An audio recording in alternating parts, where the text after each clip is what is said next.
Oh, yeah. Yeah. Crowds of deer. Yeah. Well, are you ready to send over some recordings from the past from Geshe-Ato previous? Because I'm ready to post them whenever you get home. Whatever format you got. Right.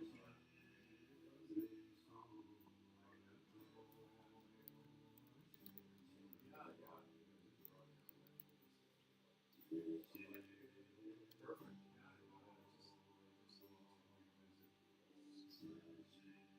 Yeah, I get it. Yeah.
Dejin Jeba Da Jumba Yandaba Zobe Sanje Riba Da Japso Demba Dewara Sheba Jigden Jemba Jebunde Kalo Jurwa Lana Meba Lada Menam Je Tumba Sanje Chumden De Pejawa Shaya Duba La Chaze Lo Chedo Japso Chew Tumba Jumden Den Dejen Java Da Jumba Yandaba Zobe Sanje Riba Da Shabsu Temba Dewara Jigden Jemba Jevo Deve Galo Jorwa Lana Meba Lada Menam Je Tumba Sanje Jumden De Pejawa Shaya Tuba La Chudu jaso jao dunpa chumden de dejen shaba da jumba yandaba zobe sanje rikpa da shabsu tenpa dewara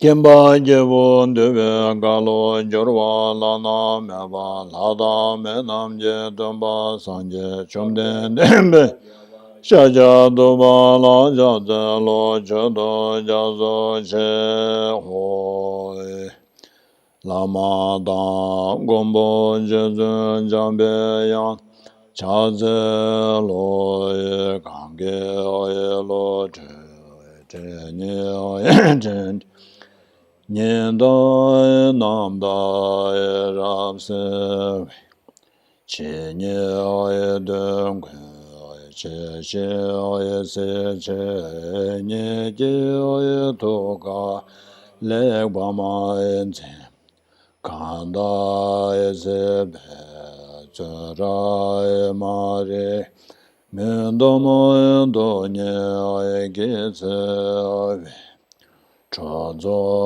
egwen la poje aye taraze yen la choje yanden son chodara eche choy nye moe nye long le je cha choy choze chen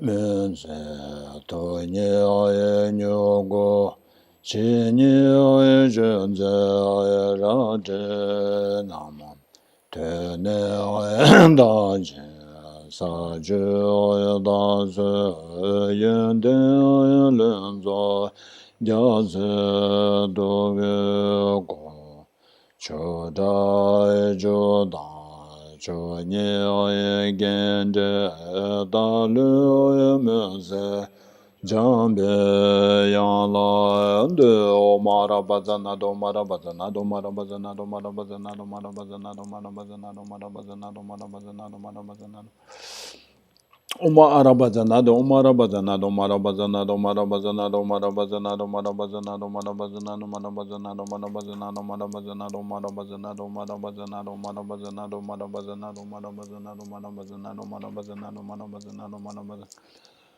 Umara bazanado, Umara bazanado, Umara bazanado, Mara bazanado, Mara bazanado, Mara bazanado, Mara bazanado, Mara bazanado, Mara bazanado, Mara bazanado, Mara bazanado, Mara bazanado, Mara bazanado, Mara bazanado, Mara bazanado, Mara bazanado, Mara bazanado, Mara bazanado, Mara bazanado, Mara bazanado, Mara bazanado. Omara bazana di di di di di di di di di di di di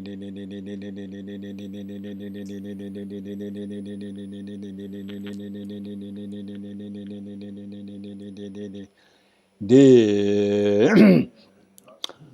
Zenden jege jera veze je dalu demu memba ravzene kadan denje shonlo doba ye loju bobe nawa zendo se Joje meldo dama rera lingje nyende genba de sanje shingdo mede bewa ye Jogun namda jenla jebara shoy Lame damba kena manje chugu kala genze tenjene Chedara zambe duje zema la sabje chuje chab abdo zoy Guru rana mena la gana ya daya me sanje judan soje chonama chanju bado dane jazo che dage sheshe jebe zonama je dola penje san Dobara sho sanje judan soje chonama la chanju bado dane jazo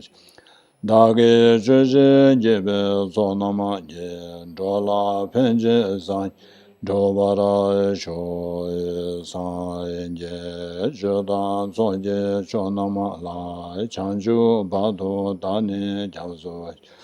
Dāgī chūshī jībī sōnāma jī, dōlā pēnchī sāñ, dōbārā shō.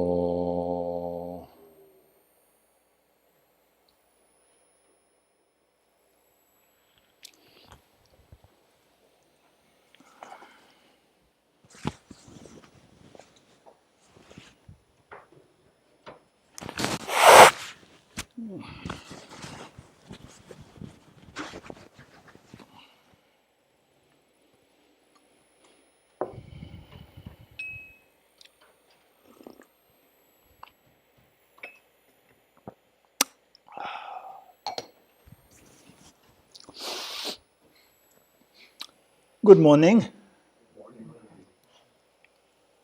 How was your week? Was it good? Good in what sense? Isn't it? Another week to practice Dharma. Okay, that's good. Good is everything is relative, isn't it? Yes. So good, how good in what? Ken says that lots of opportunities to practice Dharma. That's really good. But the question is, there were opportunity. Were you able to do so? Isn't it? Well, I tried as hard as I could. Okay.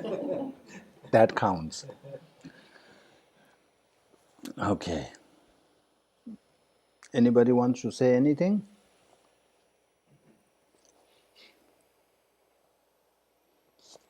No? I'm looking forward to the Anthony's great effort in digging up the Geshe-Aten video, audio teaching. All those audios, yeah. Good. Okay. So now coming back to our class, what did we discuss last week? Anybody can recall anything?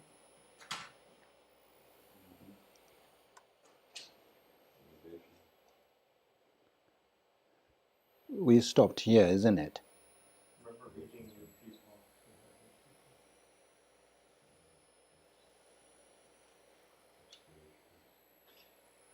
What do you recall? But there's the idea of the enemy being an opportunity to practice patience. That if there weren't people who gave you difficulties, that you wouldn't have it.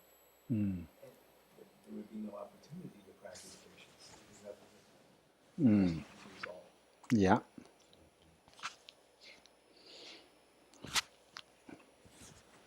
Any more? Anything else?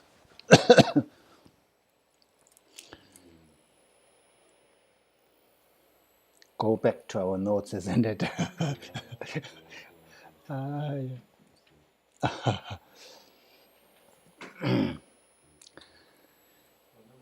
afterwards you were saying to Anthony and I that we should listen to teachings without having preconceived notions. Yeah. I think that's very important when you go to a class and listen to Dharma talk. So you have to be open-minded.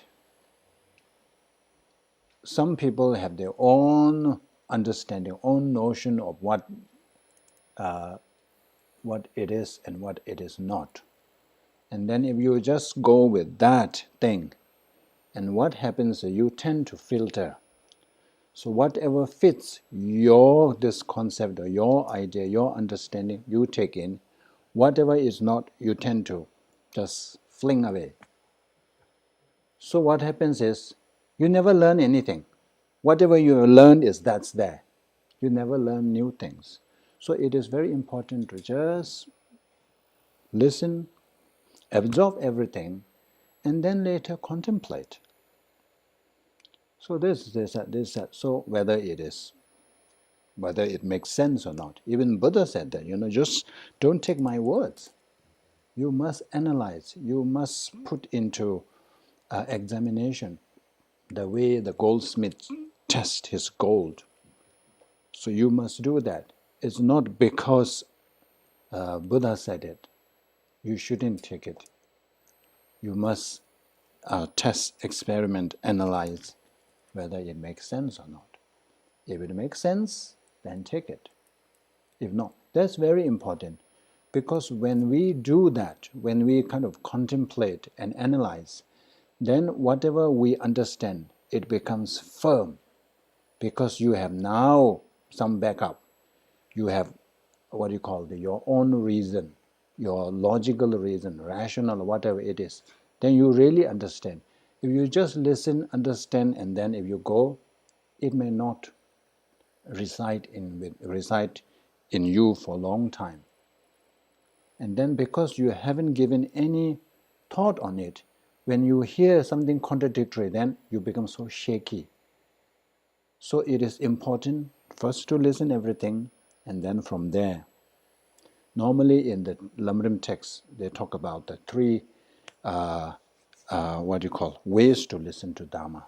The analogy is about that vessel. What are the three faults? False, overturned vessel, a leaky vessel, and a contaminated vessel. So First one is overturn. So if it's overturned, no matter how much you pour, how diligently you pour water, nothing goes in. You may be sitting here, but if you are not really listening, nothing goes in. And then the other one is when the vessel is as a hole in there, it's leaky. This is like, listen from here, let it. It's like you are just a medium, is it? So you just let it pass. You never retain anything. So that's also a fault. Then the other one is if the vessel is contaminated. So whatever pot or jar, whatever you have, it is already inside there, some dirt in there. And then you fill up with the filter water, clean water. That's all wasted. You cannot drink. So in terms of Dharma, the motivation, if we listen, we already discussed this before. If we listen with worldly concern or even really negative intention, then even though you are listening, what you are listening to is a Dharma, but it becomes contaminated. So that's the importance. Whenever we listen to Dharma talks, we have to make sure that we are free of all these three faults. So now going back to our topic. So Shantideva has been saying that enemy is not so bad as we assumed or as we thought. Enemy is the only person. Here is that there are indeed many beggars. Remember this line? So in our world, let's say if we were to be born in some pure land, in pure land, people are very virtuous. People really follow Dharma. So there's less likely that people will irritate you. So in Pure Land, I think there is hardly any chance to practice patience. Let's say if you are in a rich area, everybody is very wealthy. I don't know what is that in California, what is that road? What is that? That famous, huh? What's that? Rodeo, is it? What was that? We went there. Beverly Hills, yeah. So in that area, you try and go, to practice generosity. You bring a load of truck with food and wait there. Nobody is going to come. There will be no opportunity. So likewise, in Pure Land or in other a place, existence where people really will follow Dharma, practice Dharma, we will have no opportunity to practice patience. But fortunately, we are in this existence, in this world, where you find so many opportunities. There's a lot of opportunities to practice patience. So here, Shantideva is comparing when it comes to, in order to achieve Buddhahood, to become enlightened, we need to engage in the 6 practices of 6 perfections. The first 3, generosity, the ethical discipline, and then the patience. So,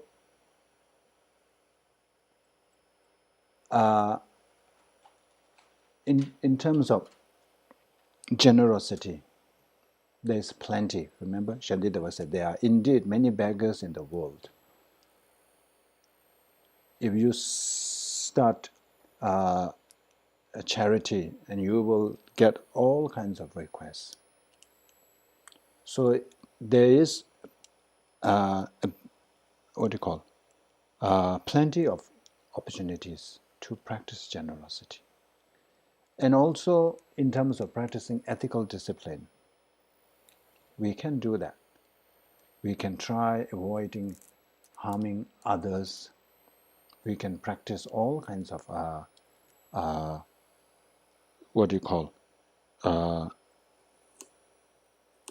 ethical discipline. You don't need somebody really harming you. But when it comes to patience, you really need somebody. But here we are talking about patience in terms of patience of disregarding harm done to us. So when to practice this one, you really need somebody to cause us harm, inflict harm. So that's what she. But scarce are those who inflict harm. For if I have not injured others, few beings will cause me harm. So normally, even animals, even wild animals, they will try not to harm you. They say that wild animals, they won't attack you.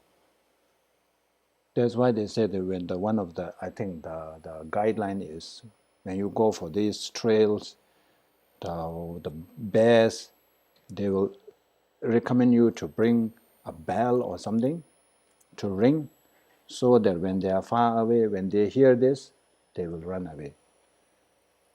Only time they attack us is actually to protect themselves. When we come face to face, and then suddenly, they will try to attack you, thinking that we are trying to attack them. So even for wild animals, they will try not to harm us if we don't harm them.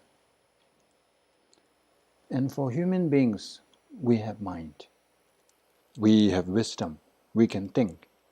So we also don't want to harm others if we can help. But of course, some people, those who really for no reason cause harm, are not many, rare. So that's what he's saying. For if I have not injured others, few beings will cause me harm. So because if we try our best, if we avoid harming others, then there is less likelihood that others will harm us. If you go and poke everybody, of course, if you poke 10 persons, maybe 9 will respond to you. Whereas if you don't poke anybody, less likelihood that none of the 10 persons will inflict harm, isn't it? Yeah. So that's what I'm saying. So that's why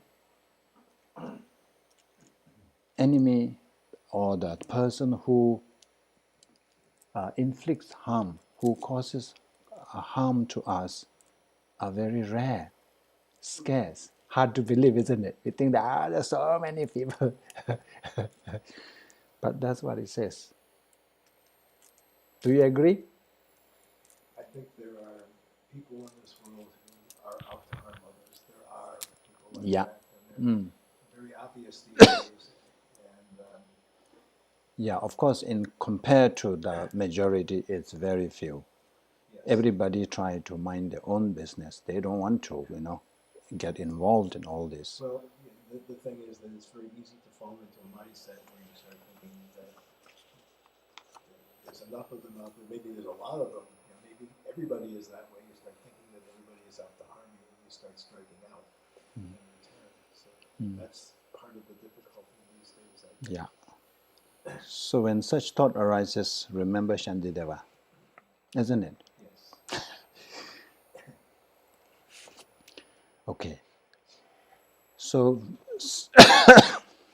okay, session already started, isn't it? Tewe nyewe madube kimdo terni chungwa tar chanju chobe choy gyurube taagi tala gawar chas. So now therefore, so is therefore, the object of patience is so rare, and if we are able to practice, it is so beneficial. Therefore, when we encounter anyone or those people whom we see as enemy, we have to treat like a treasure found at home that I have gained without fatigue. Fatigue, or actually, is more of a without much effort. So, after this class, when you go home, and then the moment you open your door, if you see in your house a chest of gold, wouldn't you be so happy? You didn't work for it. You didn't put effort. You just walk in and there it is. So likewise, it says, my enemies are helpers in my bodhisattva work, and therefore they should be a joy to me. So like the way we feel so happy and joyful in finding a chest of gold in our house, when we encounter enemies or those who inflict harm, we should feel happy. Can we do that?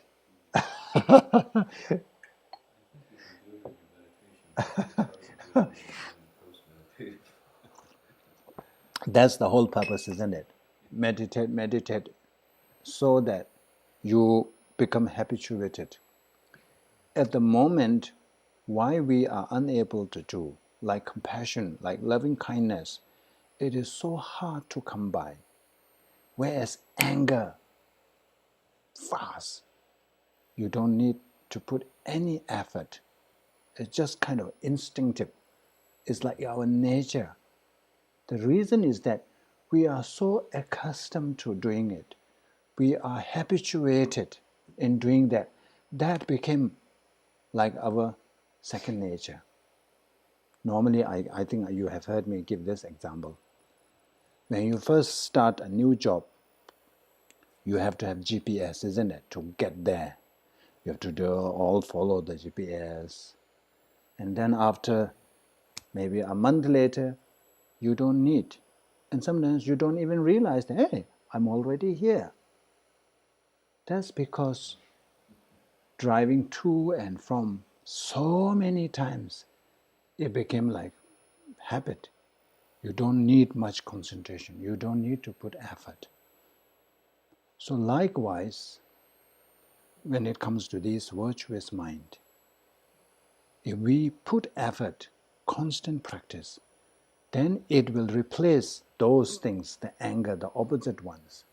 And then the loving kindness, compassion, patience, all these will become our second nature.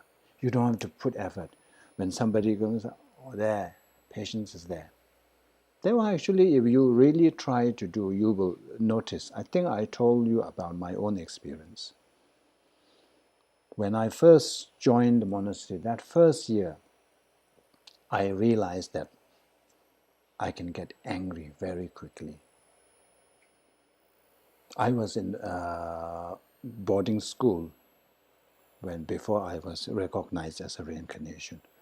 So I was in normal school. At that time, you don't really realize that. There's no such awareness. And then I went to monastery, and then one evening at the debate session. So I think those of you, all who have been to you are hearing this several times now. But for the newcomers, I share this. So in monastery, the main form of study is through debate. We partner with another monk and then we debate on the topic. So I was debating with this monk, and then towards the end, so our debate, like night debate, will go. Actually, there's a prior to the actual debate, there's a prayer session. So which starts at 7, and then we cannot leave until 11. So it's 7 to 11. We will be in the debating courtyard. Around 10:30, 11, so you can start having a group kind of a debate.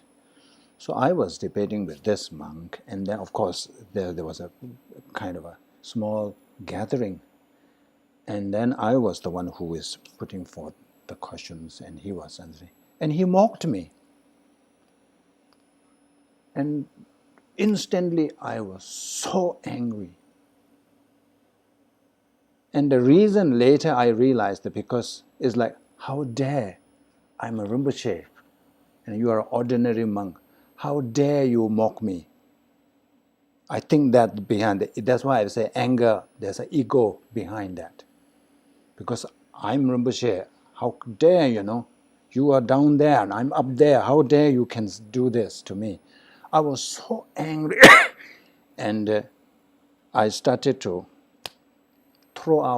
fling all kinds of insults. And to my utter shock, he laughed and laughed at me. That very moment, I realized how tiny and small, shallow I was. I expected him to hurl me more insult, but he laughed at me. That very moment, I realized that, oh, I have anger issue. And that night when I went home, I couldn't sleep. That kept repelling because I was so embarrassed. I'm a Rinpoche. I should be behaving better than him. You see, in a way, ego helps, isn't it? Because of that ego that I should be behaving well, which I didn't. So I felt so embarrassed. And I thought, I must do something. So I consciously put effort. Of course, it's not something that 1 week I'm like a saint. No, I'm not saint even now. So I always tell people that don't try me. Anyway, after that, what happens is, at least I can see anger rising within me. When I'm having an irritating conversation, I can see that, oh, it's coming. Earlier, boom. There was no time. Minute you hear something, you are already in that mode. You are already angry.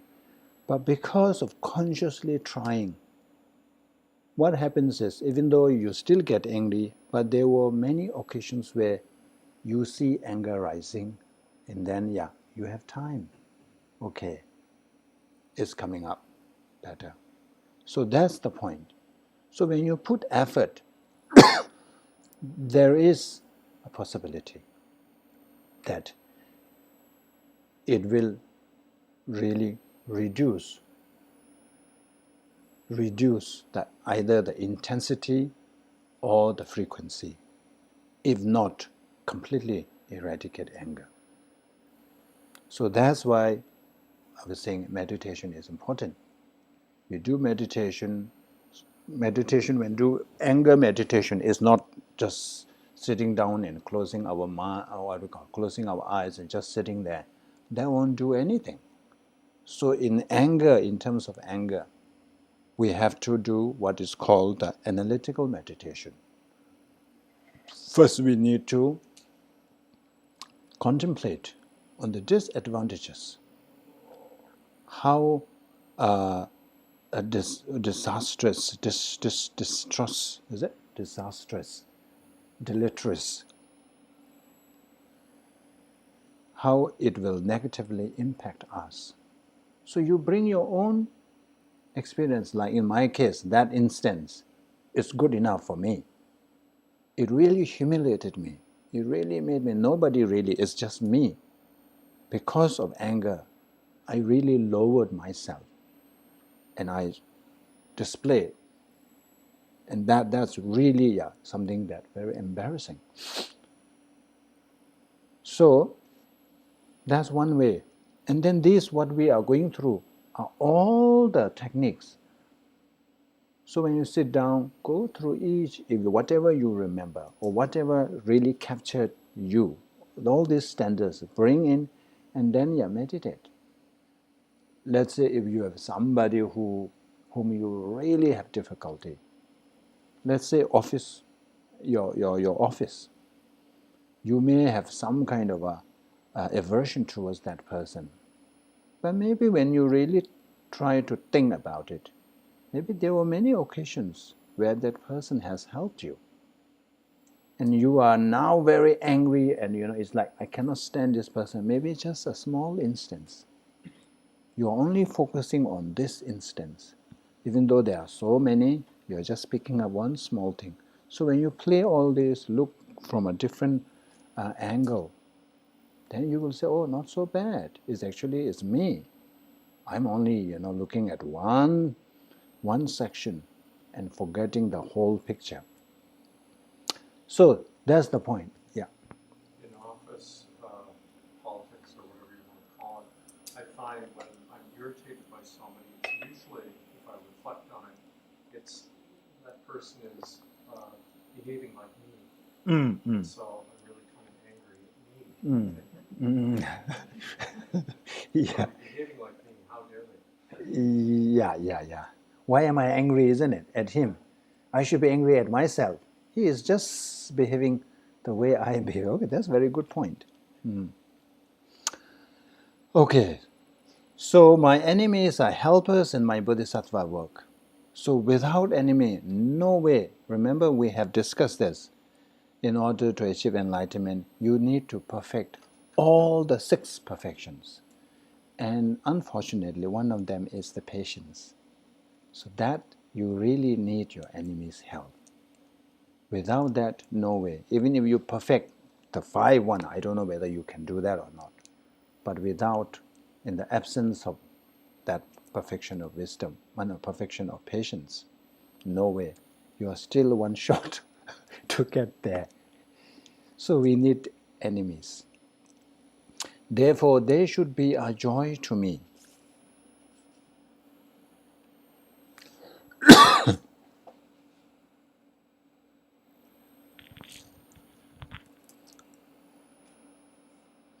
So now this is Didan Dagi Dubena Tijiri Sobe Debuni Dila Tomar Tarwede Dedardine Sobe Jews. So now, instead of getting angry or having this animosity against our enemies, he said that we should be generating a good heart towards our enemy. Not good heart, sorry. It's like we have to appreciate our enemy. Since I have grown in patience thanks to them. So when we develop or cultivate patience, we need at least 2 things to happen. first you need that person to really either cause you anger or to inflict harm. That's one thing. And then on the other hand, you need to be able to apply, or you need to be able to be patient. You need to tolerate that person. So these two, with these two coming together, then we can generate or develop patience. Either, in the absence of either of them, no way. If there's anger from their side, if we fail to practice patience, no patience.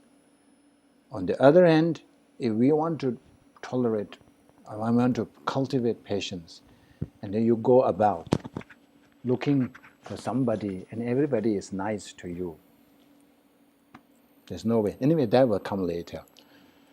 So, since that fruit of your patience is due to thanks to our enemies, so to them its first fruit I should give. Thanks to them, because of them we are able to develop that. So we should make the offering. So they become like worthy of our offerings. For I should give 4 of my patients. Is something wrong with this? 4 of my patients, they have been the cause. It sounds okay? The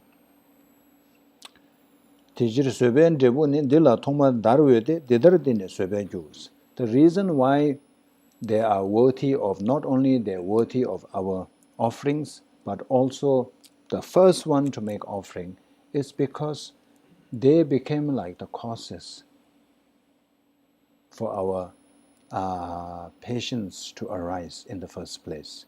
So for that reason, instead of getting angry at them, we should treat them as our object of our offering.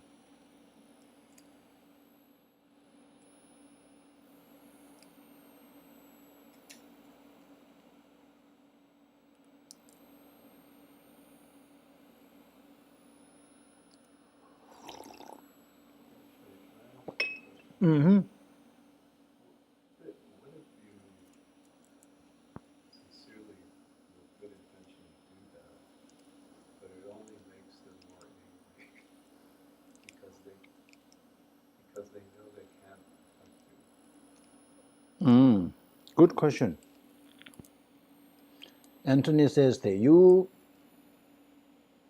apply patience, you tolerate that other person, but doing that makes that person more angry. So what should we do?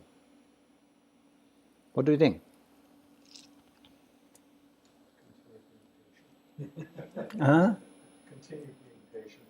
Because those people who want to fight, if you fight them, Yeah. Agree? well, yeah, it may be that you want to continue being patient, but there's no way that you can be helpful if you remain in the situation, so you may have to extricate yourself, remove yourself away. Walk away. Yeah, because you can't do anything to defuse the situation. Yeah. From Dr. Rinpoche, he said that it's about cherishing others, right? And so by reversing the self-cherishing to cherishing others, you keep that. And if you try to use the technique of reverse psychology, for instance, if you were to say, I could do the same thing by being, going to their level, because it's a habitual thing to do and it seems normal, but it's ordinary, it's not pleasure. Yeah, because we don't know whether your responding in angry way will really reduce the other person's anger or even makes it more angry. So we don't know that side. And on top of that, we know that getting ourselves angry will make us even worse. So the best is either walk away or continue. Yeah. Perhaps offer to teach them patience. Yeah. Hey, I am offering you the, opportunity. Yeah. I've tried in that situation to be theatrically angry, to try to reflect, to get them to, and like you were saying, it's very dangerous because you can actually, even though you're playing, you can get involved very quickly. Yeah, yeah. So skillful means is sometimes difficult to see what skillful means. Sometimes people want you to just understand what they're angry about and to feel some commiseration with them, to sympathy for them for the fact that they're very angry. So sometimes you can help redirect it by being empathetic and understanding. So it just depends. There's so many different things that might be helpful. Yeah. Of course. What if somebody starts beating you, punching you? So to go with that, maybe Oh.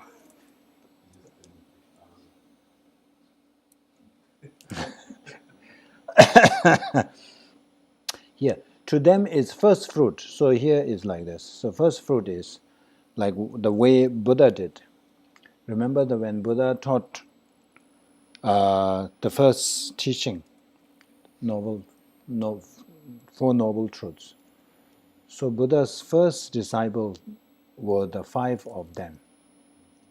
So first teaching was mainly given to these 5 disciples. So they have such a long history with Buddha. So one time it was like these 5 were born as a kind of a spirit who survives on human beings' blood and positive energy. So when at that time Buddha was born as a king in that area. So of course, being from that's one of the past lives of Buddha. So Buddha was practicing virtue and compassion, loving kindness, and he taught his what do you call his people being the importance of kindness and all this. So people really followed. So there were hardly any people who really engages in negative karma. So many really practice compassion, loving kindness, and all that. And because of that, it becomes so difficult for these spirits because they thrive on people doing negative. So they couldn't. So they went to see Buddha, not Buddha, that king.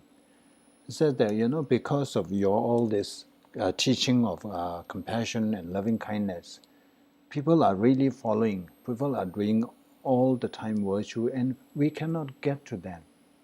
We are now really, hungry. So you have compassion for all. So why exclude us? So Buddha was so sorry, and so not Buddha, the king, that time the king.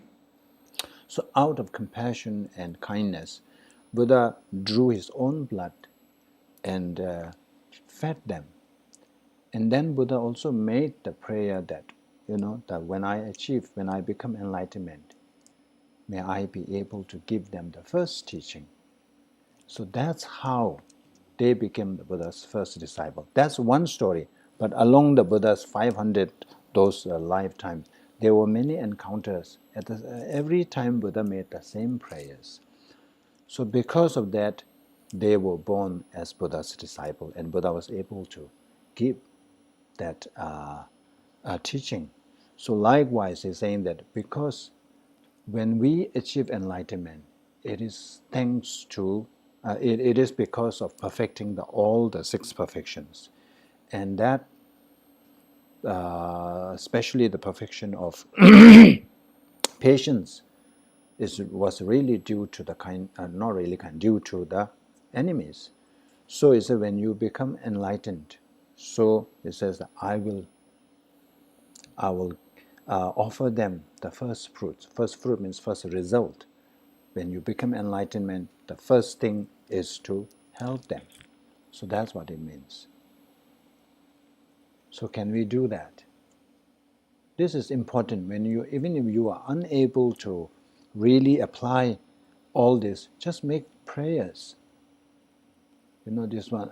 So make prayers that his whatever anger, delusion, ignorance it is, to really to be reduced, eventually to be eliminated, and then may I be able to help this person in the future. So when you make that sincere prayers, I think it automatically brings down your anger. It is a good antidote. And you don't lose anything. Just doing a sincere kind of prayer, making sincere prayer.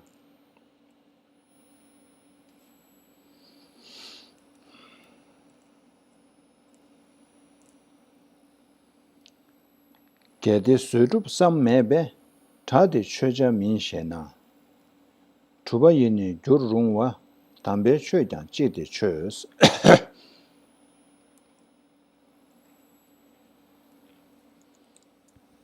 So now is a kind of a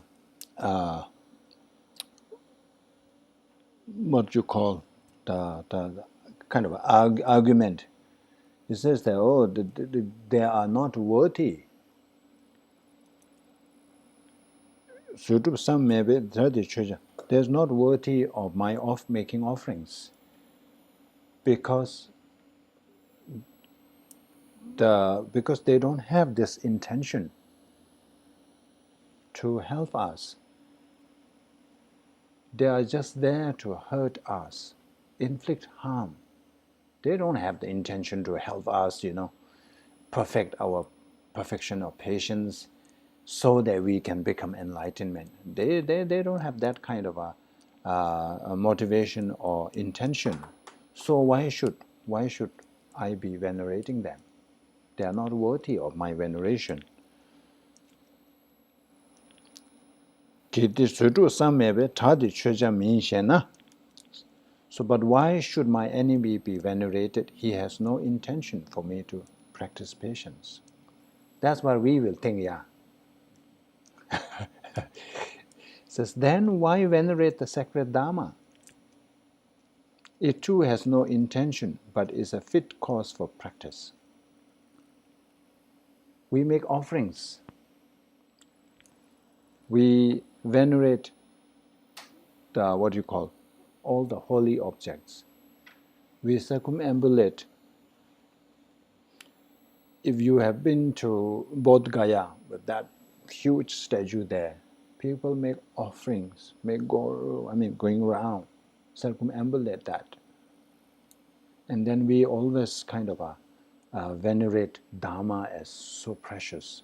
Even the Dharma text you see in the picture, when you go to any monasteries, any temple, they have this up there. And normally, let's say if you have a level of shelves, we normally put the text on the top of Buddha, because that's the main refuge is actual Dharma. So this represents actual Dharma jewel. So we put it on the top. So this is to show the reverence. So he said, if your argument, your premise is that they don't have the intention, then why do you do all this? Just throw them out. Why do you keep in your altar? Why do you make circumambulate? Why do you make extensive offerings set in front of those holy holy stupas and statues and all that? They don't have the intention. So good refute, isn't it? Good argument. So mainly saying that it is not important whether the other person has intention to help us or not. As long as it facilitates us in our progress in the practice of Dharma, we should venerate them. We should feel grateful. So now when you go home, at your home, whoever is causing you irritation, could be your partners, could be your wife, husband, could be your children, could be your relatives, could be your grandkids. But grandkids hardly, isn't it? Everybody loves their grandkids, but not their children. So whoever is irritating, so reflect on this. So these are how we apply Dhamma. So instant application. So most of the time, we listen to these talks, we say, it makes sense, it's really good. And then when you go home, everything is left behind. There is no relevance. So then, it's like, what am I doing here? So if you see the relevance and you really apply there, and then you will see, that's why I say Buddhism is way of life. So you learn this, go straight away. You don't have to sit for hours. Just go back to whatever you are doing, and there you are already practicing. You are already applying Dharma. So this is your task. This is your homework for the week. Go home, remember this, and when you are irritated by anybody, try to reflect on this, what Shantideva said, and see what happens. Of course, maybe when you go back straight away, you may not even remember. You will like, and then after everything, I'm supposed to apply this. I forgot. It's okay. At least you have this awareness that you forgot. So when you find that you have forgotten to apply, make the strong determination. Okay, next round. Next round, when there is opportunity, I will definitely apply. So if you do this, one day, second day, I'm sure at your home there's plenty, what is the ample opportunity to apply all this. So you do one day, second day, third day. So when we meet in next class, I think you may have perfected. And even your family members go, wow, what has happened to him, I think he is going to these Sunday classes really changed, really transformed him. That's what we want to see. Sometimes we think that we have transformed so much, but other people say, no, he's the same old man, same angry person. That's not a good thing. If you don't think that you haven't transformed much, but others, when they say, you have changed, then that's good. Because then you can inspire others to do Dharma practice, to come to classes. Because, he is such a difficult person. After going to this, wherever he or she is going, he has changed. He has transformed. He is no longer that irritating person who gets into rage. Then they also want to, they will be interested. They will be interested to know what's going on, what's happening. Is there some magic there, magic potion being given? Otherwise, I have no point. Look at him, why should I go to all these classes? Look at him. He hasn't changed even a tiny bit. So what is the point?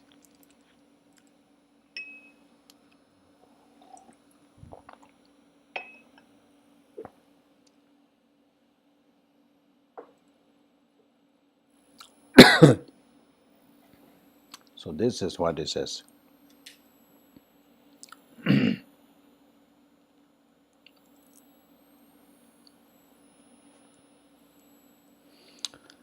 Kede tadi nö chawe samyu choja min shena member shindu penzona tagi soba chedra dubs. So now you come up with another reason to exclude your enemy from the object of veneration. You said, oh, this is different. The Dharma, all those holy objects, all these things, they are worthy of veneration.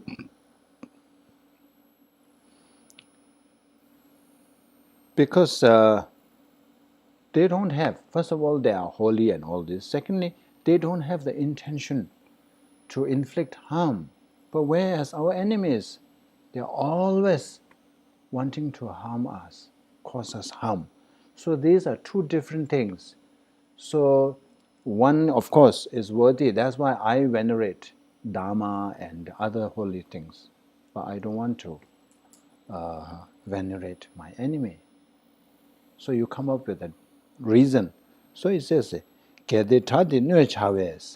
but surely my enemy is not to be venerated, for he intends to cause me harm. But had they worked to help me like a doctor, how could I have brought forth patience? So everybody is really helpful and very kind to you. Then when do you get to practice patience? Here it says doctor, but sometimes we over here we get so angry and mad at our doctors, isn't it? So it's like a doctor. They are there to really provide us help when they are helping us, assisting, helping in curing our illnesses or whatnot. So main point is, without enemy, we cannot bring forth patience.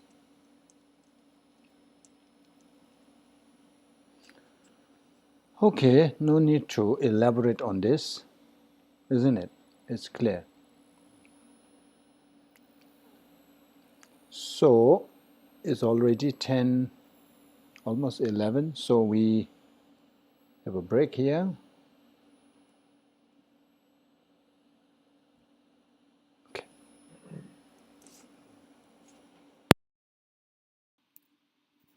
Ken Dunn, is there a way to mute this? I wasn't able to figure it out. I'm okay, thank you. It doesn't work. Muting computer doesn't really help. So I'm trying to increase this so that, yeah, it's not effective.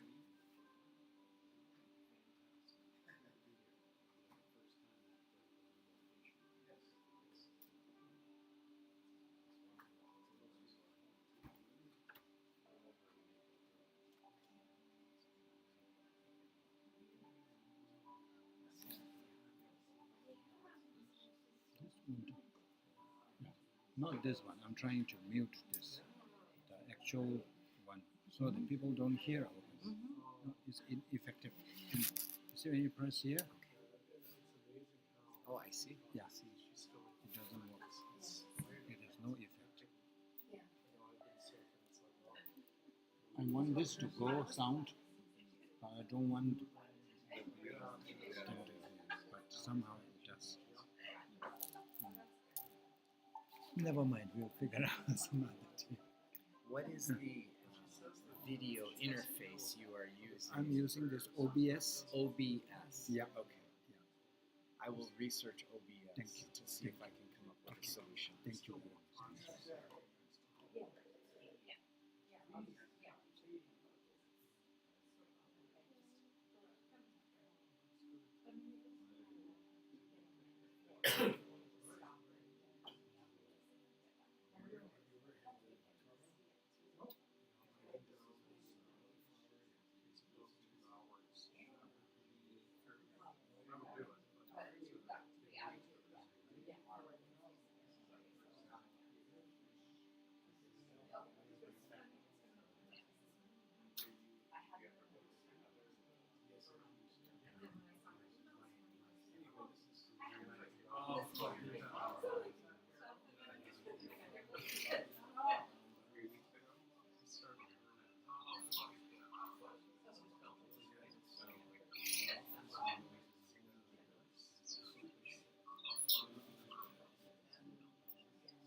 Right.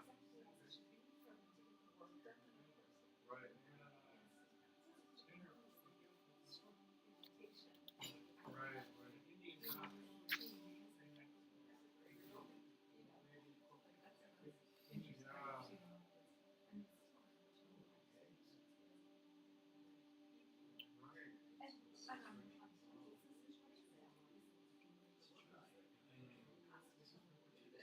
It's like road work. They have to keep the intersection running. But there's so much pressure. So I've done similar. I went through it's a real challenge. And have enough money to think about it well enough. A lot of just take the repetition and just seal it off. But if you only have one picture, but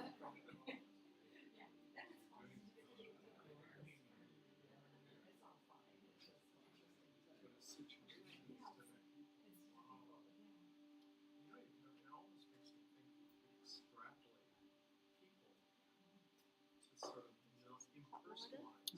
It almost makes me think we could extrapolate people to sort of impersonalize.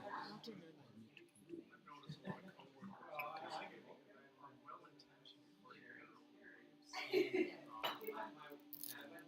and their solutions that are sort of technical, but it helps me if I realize they're just trying to do their best, and if their best isn't good enough for me, well, you're saying it's just the situation, and I guess in personalizes because our notions of reality is so strong.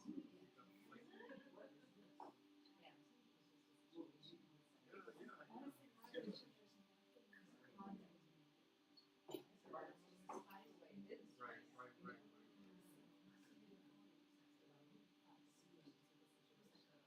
Part of it's very interesting.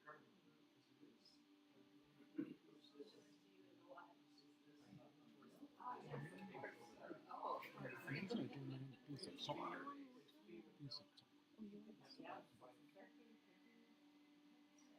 oh, carrots on it. That's a good. Yeah, absolutely. This is wonderful.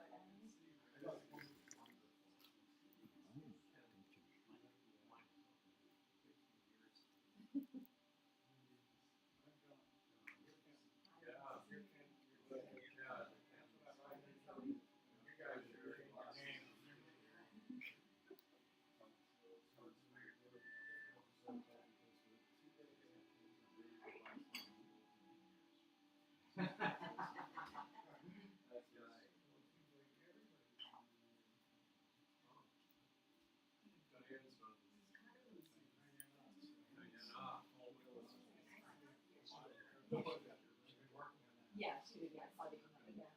Yeah, I saw you trying to call, but I figured you must have seen it. Yes.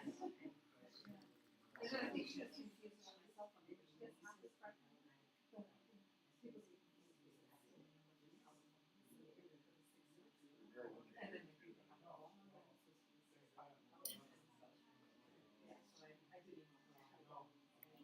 yeah,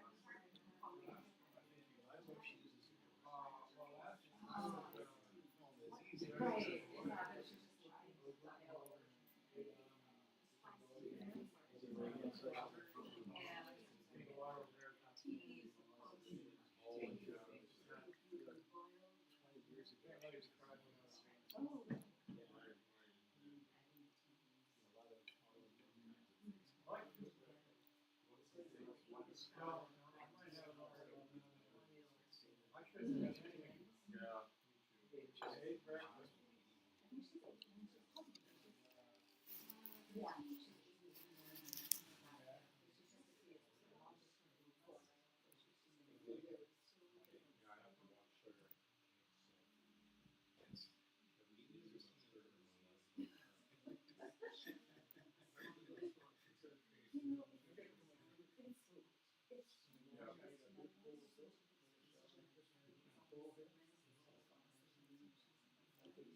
Right.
Fans of your tea. Do you put ginger in your morning tea as well as cardamom?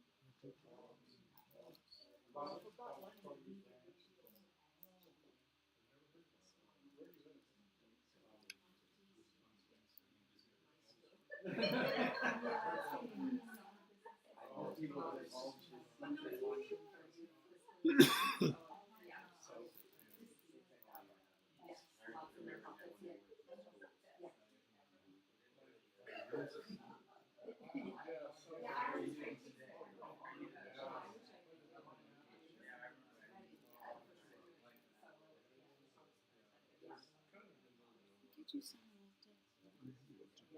I do not drink too much.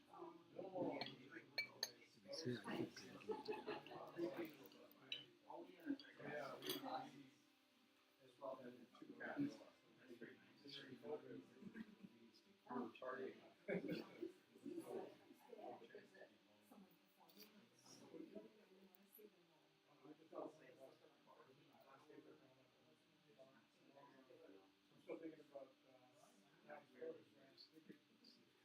Because before the grass grew, now the grass is pretty thick.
Did somebody help you with muting on this?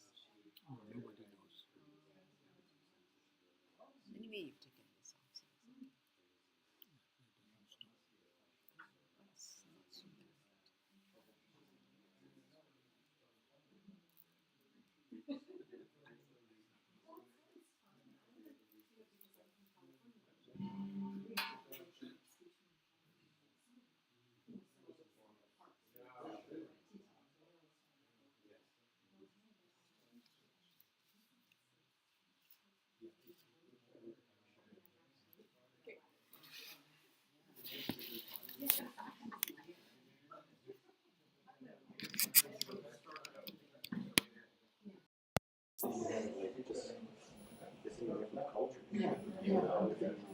not so bad.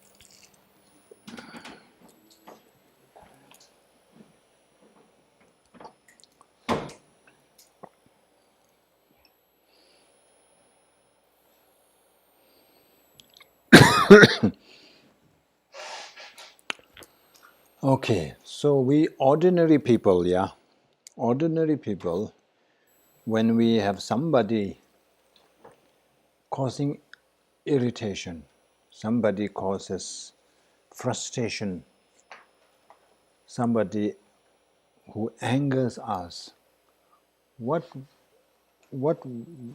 is our first step? We try to eliminate that person, isn't it? Let's say if you are in a group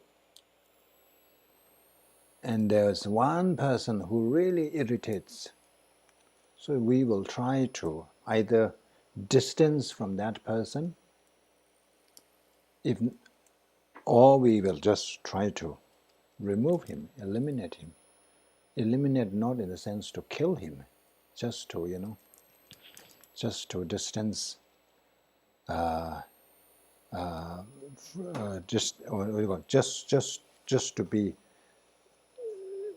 to make sure that the person is not near us, so that that person does not cause us irritation, anger. But that's not the real practitioners do, like Kadamba masters, like Lama Atisha himself. It is said that Lama Atisha, when he was traveling, he purposely included that particular person who really is obnoxious and really causes so much anger. But Lama Atisha sees it as offering plenty of opportunities to practice patience. Lama Atisha saw it as without him there's less likely, because Lama Atisha is revered by everybody, and everybody is really bowing down to you. Nobody is causing or providing the opportunity to practice patience, whereas this obnoxious guy, he does that all the time. So that's why, okay, you come along. It's good for me to practice patience. That's the story about Lama Tsongkhapa.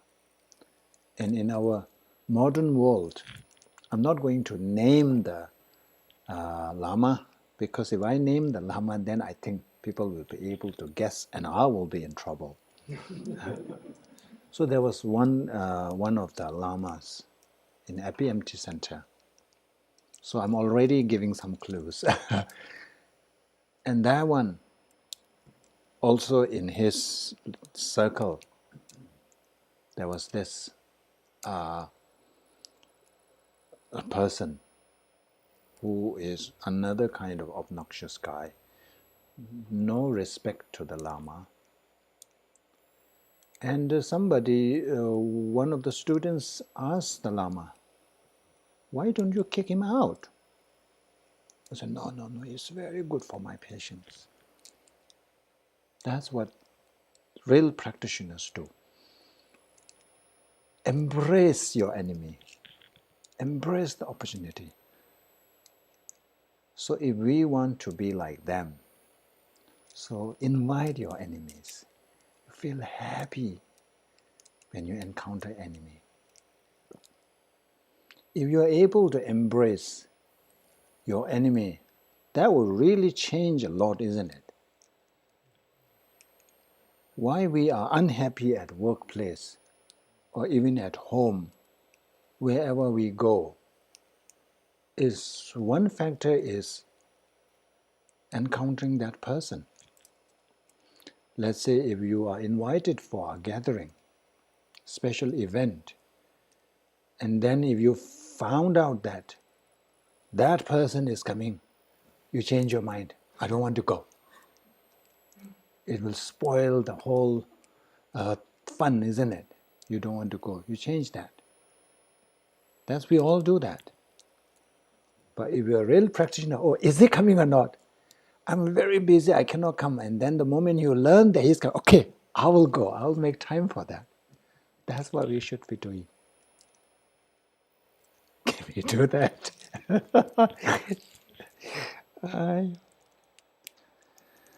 Anyway, continuing from here, but surely my enemy is not to be venerated, for he intends to cause me harm. But had they worked to help me like a doctor, how could I have brought forth patience? Therefore,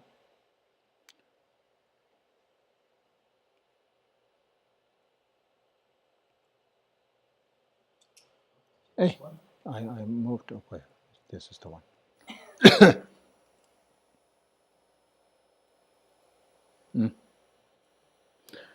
Therefore, thanks to those whose mind Tijiris Tewe Rabdu Tangsem la Tene Soba Kewe na Tini Sobe Kyuyimbe Tambe Chushin Chobar Wes. So this is concluding making the main point that there are no difference. We cannot differentiate between the Dharma and our enemies.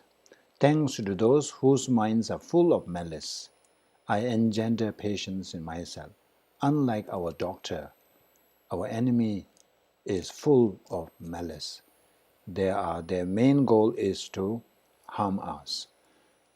But despite that, I engender patience in myself. Because of this intention and the actual carrying out the action, we get to practice patience. So therefore, they are the causes of my patience. They are indispensable in our practice of patience. So therefore, they are fit for veneration, same as the Dharma. So conclusion is that the way we venerate the Dharma, we should also venerate our enemies.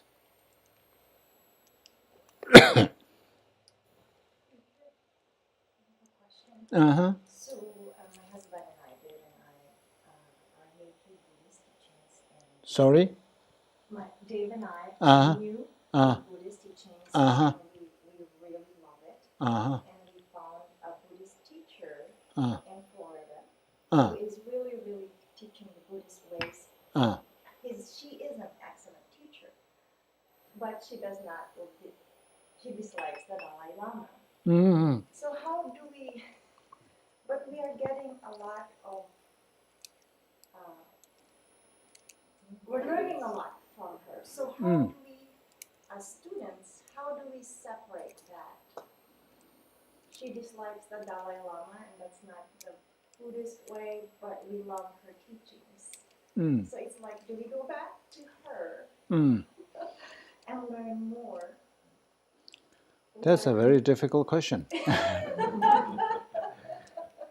It's actually strange that any teacher, somebody who is, qualified to be a teacher, would dislike the Dalai Lama. This, I think you know what, but this particular group. Yeah, that's why I'm saying. Yeah. I would be surprised that any qualified teacher, Dharma teacher, I would say, would hate or dislike the Dalai Lama. So Unless, yeah. So I don't know what to say. Yeah. What I'm saying is, usually that's not the case. If you are qualified teachers, you wouldn't dislike the Dalai Lama. I don't know if it is so much that she dislikes. I think that her teachings, in some manner, don't follow the guidelines of the Dalai Lama. Her messaging is wonderful, but like Verna said, there seems to be a separation. Whereas here, we feel whole. We feel the message is fully and wholly consistent, and so it's just a little. It's a journey. For us. We don't quite know. Okay, how I to think, approach it. yeah, as long it is not the fact that she really dislikes the Dalai Lama, then it's okay. The teaching, there are different types of teaching. So some teachings are mainly focused on yourself, self-liberation, we call it. You are only focused on achieving liberation for yourself. Your concern is not for others. I don't care what happens to others as long as I am liberated. So that is one category, and there some teachings are based on that. So they don't talk about bodhicitta, self, other cherishing thought. They don't emphasize on this. Whereas where His Holiness the Dalai Lama is coming from, every time it is about bodhicitta. It's about other concern for others, caring for others. So in terms of teaching, it may diverse. It may be different.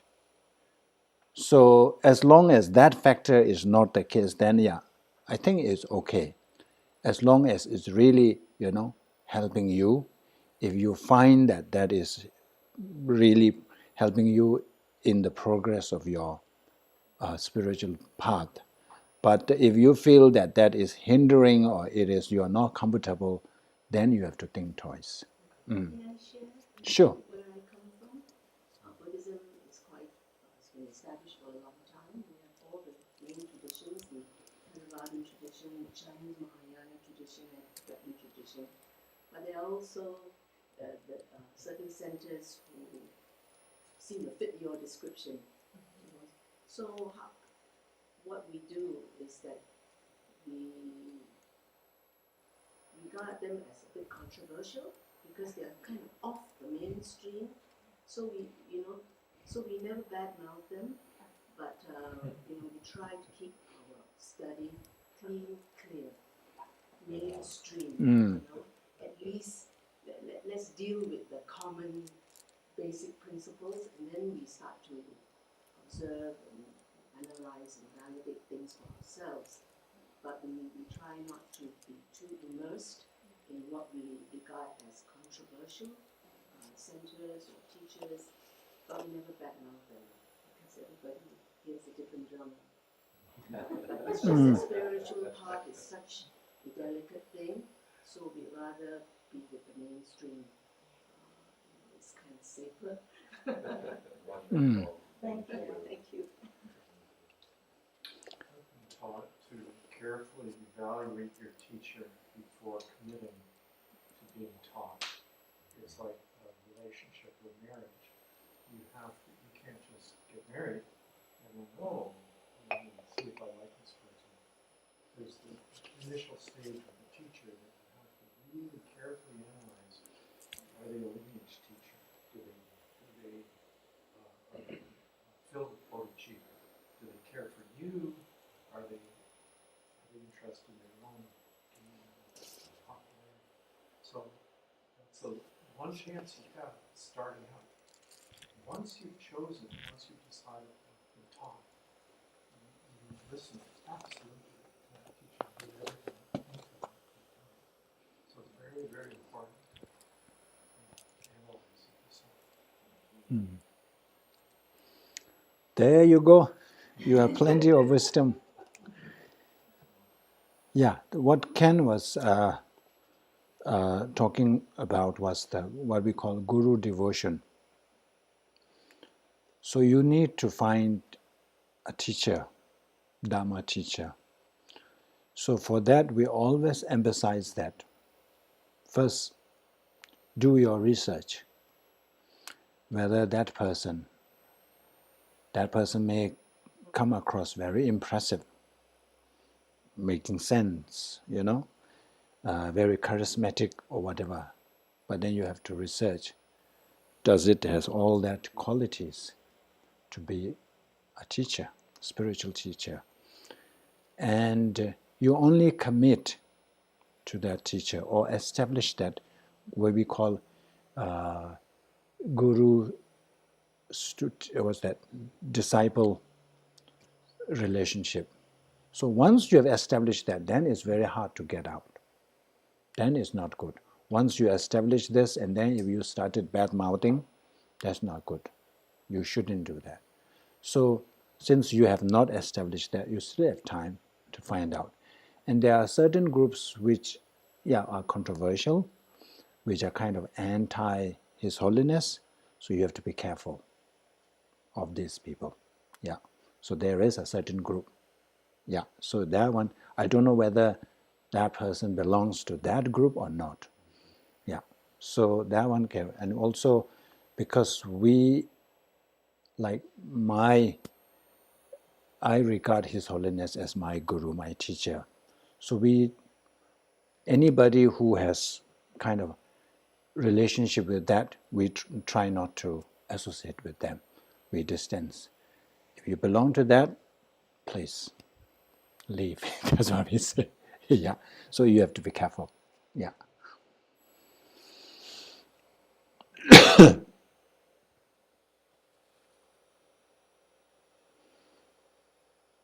So now, where are we now? You should say, you should have.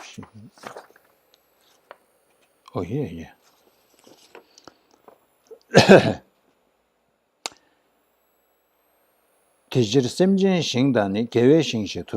So now we are talking about generally how precious or how important sentient beings are in general. How important they are in our advancement of our journey in the spiritual path. So here says, and so the mighty sage has spoken of the field of beings as well as of the field of conquerors. So here the first part is quoting the Buddha's word. So Buddha has said there are two fields. One is that of sentient being, and one is that of holy beings or the enlightened beings. Conqueror means Buddhas. So we have Buddha field and sentient being field. So field, you see the picture there. This is a farmland. It's a fertile farmland. If you have a fertile land and if you can plant and everything grows well, we will cherish that. We will really take care of that land. Let's say if you have a land which doesn't really grow anything, it's not so fertile. Whatever you plant there, it doesn't grow. Then if that is the case, you don't really care about that land. Whereas a land that really produces good harvest, you will treasure that. So likewise, they're saying there are two fields. One is, of course, Buddha field. Buddhas are the what do you call? Let me rephrase.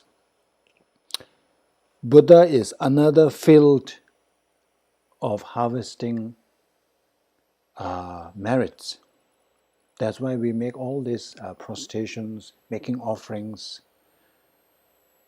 So because when we do that, we amass or we cultivate merit or virtue that will help us become Buddha. So that's why we call Buddha field. That's why we venerate Buddha. And here another one is sentient being is also like a field. Through sentient beings, we can cultivate so much virtue. That's why in the 8 verses of mind training, the first stanza, I thought I have that in English. Yeah. By thinking of all sentient beings as more precious than a wish-fulfilling jewel, for accomplishing the highest aim, I will always hold them dear. Tani simjin tamjela yishin nobu lela donjo drube sambayi taudo jebel zimba shos. So here, the sentient beings are compared to wish-fulfilling jewel. He said even more precious than the wish-fulfilling gem. So if you don't understand what wish-fulfilling gem is, then think of this Aladdin's, what's that? Aladdin's lamp and Gina, is it? Genie. So when you rub the lamp, that's the story, isn't it? And this genie will appear, and you can make all kinds of demands. So I want $100 million. There, it will appear. You say, oh, I want, I don't know, big house, huge land, appears. So that's like wish-fulfilling gem. Whatever you make wishes. The only problem is, this can only produce worldly things. It can only help in this life. Good house, big house, wealth, fame, all this, for this life. But if you ask the genie, please, can you make sure that I don't go down? Please make sure that I live forever. Can you grant me eternity, is it? Life? No. Please ensure I be born next life in, I don't know, the heaven. Cannot. Let alone assure, let alone guaranteeing liberation and Buddhahood. It cannot do that. Whereas here, sentient beings can engender or can provide us through sentient beings, let's say, through sentient beings, if we want to make sure, if we want to, if we want to become wealthy, what do?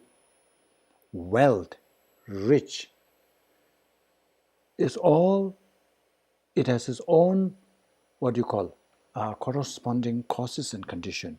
The main cause is practicing generosity. So generosity, where does it come from? In relation to others. You cannot practice generosity to the trees and rocks, isn't it? Throw all these things and nothing comes. But you need other sentient beings so that you can practice generosity, and as a result, you become rich, you acquire wealth. And then to ensure good rebirth, you need to practice morality, restraining harming others, practicing what is called abstaining from the 10 non-virtues, killing, stealing, sexual misconduct. These are the physical, in relation to physical non-virtue. Killing, in order to abstain from killing, we need other people, isn't it? Or I will abstain from killing the trees. You don't get any merit. But when you abstain from harming another sentient being, you get that virtue. Stealing, you have to steal from somebody. You have to take somebody's belonging. That one, you see, is relation to others. You cannot get that without another person. And then the yeah, also that is in relation to others. So all these 10 non-virtues are in relation to another sentient beings. So if there were no sentient beings, we cannot practice all this. If we cannot practice this, there's no way to guaranteeing, asserting to good rebirth in the future. And then what about enlightenment? Enlightenment, the main ingredient is compassion and bodhicitta. In order to generate bodhicitta, we need to have compassion. Compassion is wishing others to be free from suffering. Here again, you need others. Bodhicitta is wishing, aspiring to achieve enlightenment so that you can benefit others. You see the suffering of other sentient beings, so you want to help them. You want to liberate them from their suffering. But at the moment, you cannot do that. You are like a handicapped. It's like a handicapped mother. If a child of a handicapped mother is fallen in the water, the mother has so much intention really to help save the life. But what can she do? Handicapped. So at the moment, even if we have this strong wish to liberate sentient beings, we don't have the capabilities. So when do we get the capabilities? When we become enlightened, when we become Buddha ourselves. So for that purpose, we're saying that I want to liberate other sentient beings. For that purpose, I want to become enlightenment first. So that's bodhicitta. So you see, without sentient beings, if you take sentient beings out of the equation, there is no bodhicitta. There is no compassion. So we see the role of sentient beings. So that's why it says that Buddha talked about the field of sentient beings. This is one field where we can plant the seeds to harvest the results of enlightenment. So you have two fields.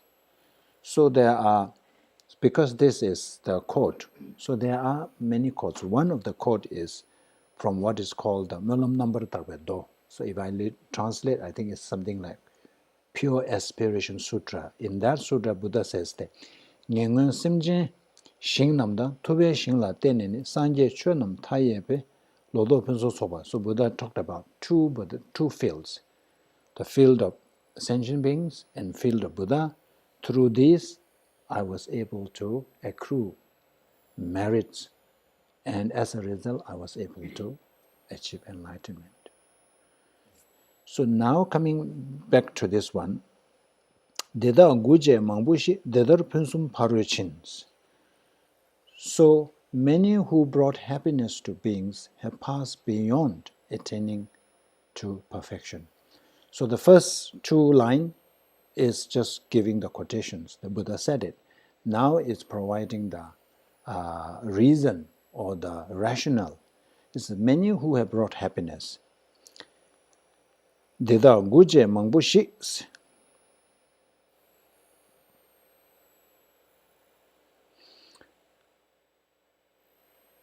Many who brought happiness to beings have passed beyond attaining to. So it's not just the quotation. Even we can see, when apply, when we think logically, it says that those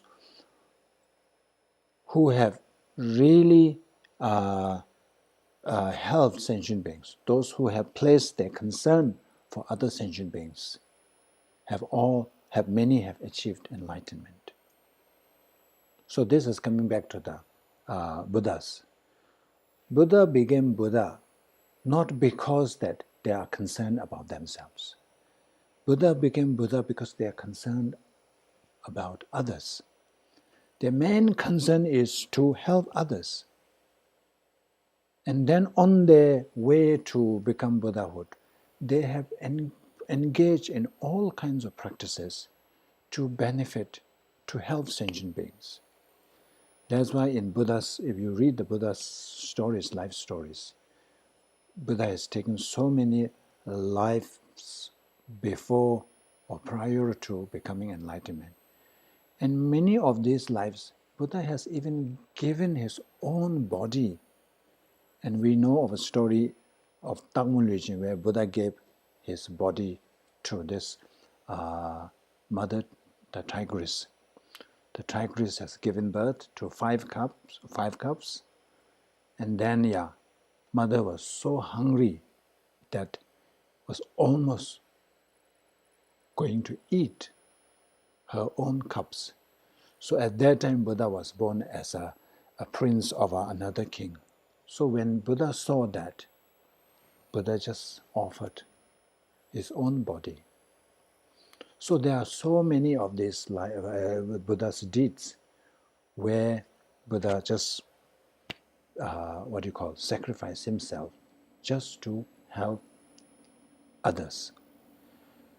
Because of that, Buddha is now where he is. One time, Buddha and we are colleagues. We are same, our buddies. Yeah, definitely. We must have mingled with Buddha. We must have, I don't know, all kinds of things that we have done with Buddha. We were same. But Buddha saw the importance of practicing bodhicitta and compassion. He worked on it, and then now Buddha is there, and we are still here. So I think in Junju, I think we covered, I don't know whether we covered or not. Mangdo sheda chishu gu tuba rangi, chiba rangi tuenje da, tuba shengi tu tinyi kene kyabados. It says we don't have to, when it is talking about putting others' welfare before us, the importance of other cherishing thought. It says we don't need to go into much detail. Just look at Buddha, the difference between Buddha and us, where Buddha is now and where we are. We are still in samsara. Buddha is now become our object of veneration. We prostrate to Buddha now. One time we were same. It's mainly because it says Buddha has practiced all this, bodhicitta. That's why Buddha became Buddha. And we are still same, because we cherish ourselves so much. We are so concerned about ourselves, our own welfare. So so many have achieved enlightenment because of exchange, this practicing in the exchange of others and self, the self-cherishing and other cherishing. These are the two things. For us, we ourselves, I am so important. When it comes to making decisions or choosing for others and ours, it is we come first, isn't it? I come first. Even let's say food. There's only one meal, and then you and another person approach the table. Let's say one meal. What would we do? Grab it first. Sure. No, given that you are so hungry, Of course, if you are not hungry, you can be quite generous. Okay, you have it, I'm okay. But when you are really starving, that's the test. Then you want to have not just half or anything, you want the whole thing for yourself. Whereas Bodhisattvas, when they are practicing, no matter they are almost dying from starvation, but in such situations, they would offer. Because of that, they are there, up there. So they're saying, so we have to take care of others. We have to benefit others. We have to treat others more important. If you do that, then we can also become like others. So for that reason, others are important. We have to start taking care of others.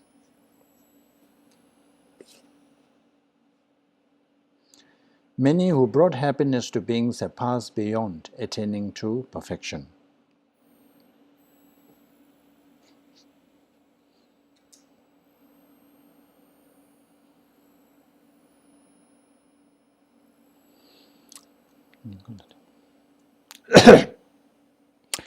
Simjin namdan yawa les sanje chudub dawa la gela guja deshindu simjin lami chi chul.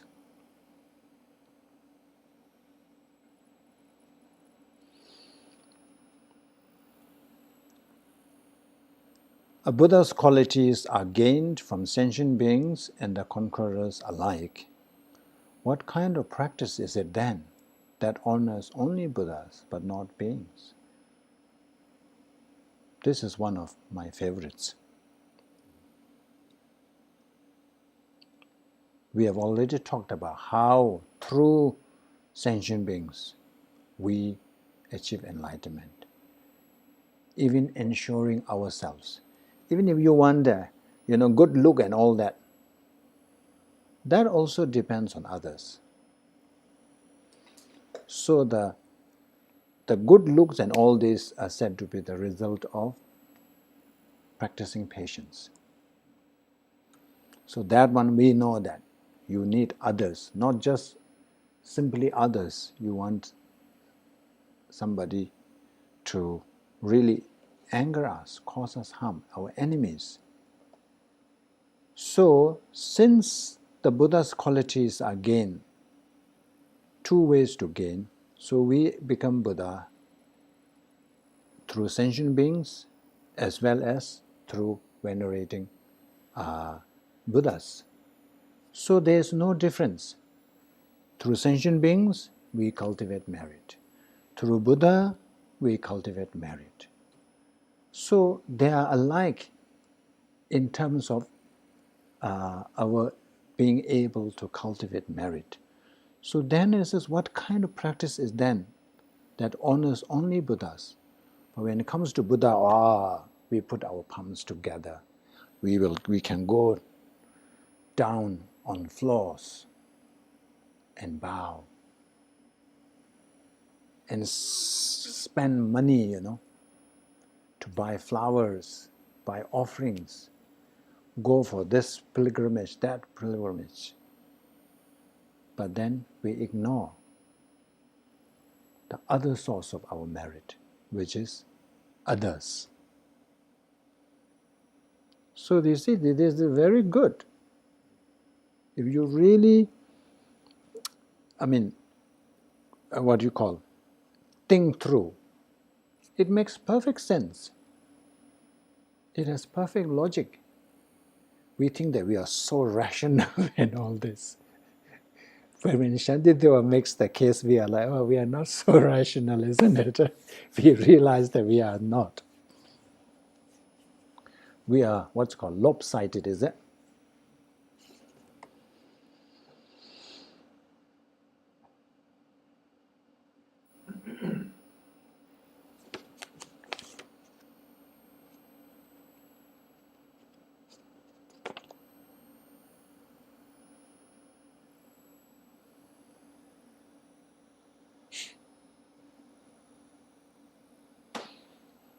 So there are so many quotations, so I will just read one.